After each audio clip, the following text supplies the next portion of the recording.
किरण जी की लेखनी ने कई उपयोगी और आकर्षक रचनाएं दी हैं। वो जीवन और जगत को अपने ढंग से ही देखती हैं और इसी क्रम में घटनाएं कहानियों का रूप ले लेती हैं।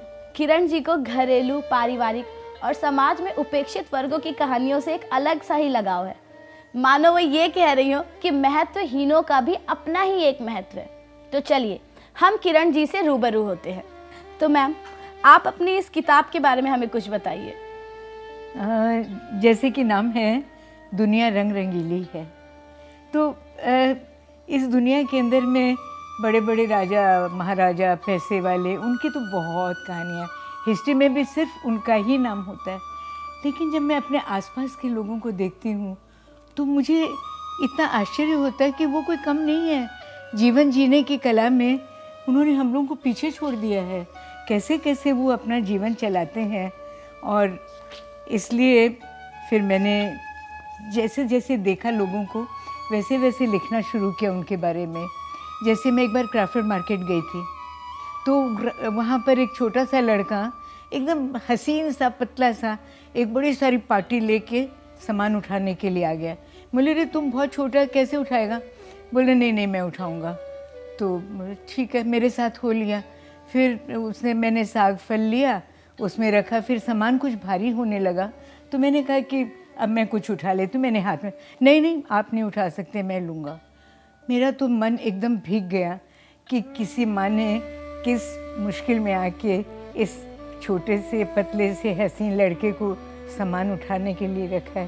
पर ज़रूर किसी आत्मस्वाभावी बाप का बेटा रहा होगा, जो यदि कमाएगा तो मेहनत करके। इसी तरह की इतनी कहानियाँ हैं।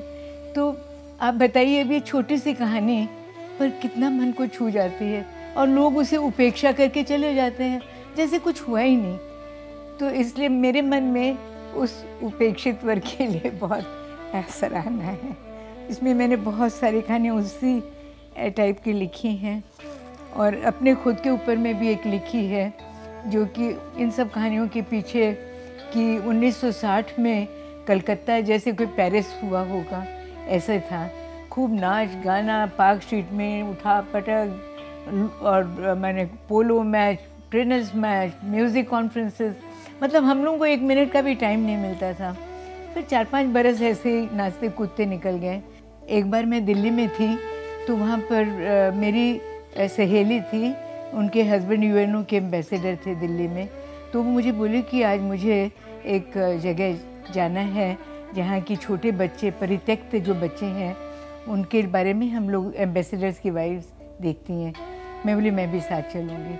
वहाँ पर मैंने देखा कि जिन बच्चों को माएँ छोड़ जाती हैं सड़कों पर या कूड़े के डिब्बे में, उनको वो लोग उठा के वहाँ रखते हैं और रात भर के गंदे हुए बच्चों को वो लोग अपने हाथ से साफ़ करती थी। जगह जगह लगी हुई उनके दवाइयाँ लगा के, उनको नए कपड़े पहना के, जाड़े का दिन था तो उनको धूप में सुला देती थी। मैं तो देख के इतनी शर्मिंदा हो गई कि ये कहाँ की स्त्रियाँ हैं जो कि आके हमारे बच्चों का काम कर रही हैं और हम लोग तो अपने नाच गाने में ही लगे हुए हैं। तो मैंने सोचा कि नहीं, मुझे कुछ करना होगा अपने सोशल काम के लिए भी। तो उसके लिए फिर मैं कलकत्ते गई और मैंने सोचना शुरू किया। तो पता चला कि बैरकपुर में और अनाथ आश्रम है। तो वहाँ पर प्रेमवदा जी बिरला की माँ ने मुझे बताया, 100 बच्चे थे उसमें अनाथ आश्रम में और मैं उनका काम करने लगी। वो तो बच्चे इतने मेरे से हिल मिल गए कि मैं नहीं जाती तो खाना नहीं खाते थे।